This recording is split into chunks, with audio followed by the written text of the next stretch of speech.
எத்தனை சாமி வந்ததையா, இது எந்தெந்த சாமி தந்ததையா, எத்தனை பாட்ட சொன்னதையா,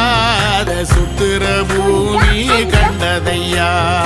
அடிச்சு வீசும் காத்துலையும் அந்த தகப்பனாச சுத்துதையா, பிடிச்சு பூக்கும் விதையிலும் ஒரு வம்சத்து கதையே உள்ளதையா, 100 தலைமுறை சேர்ந்து செதுக்குன ஈர நலம் இது பாறையா, வாழும் வரையிலும் நீயும் விதைக்கிற கடமை இருக்கு கேளையா, கோடி விளக்காயேந்தி கிடந்த வீடும் இருண்டது ஏனையா, மாட விளக்கா நீயும் வரத்தான் வீடும் ஏங்கி நிற்குதையா.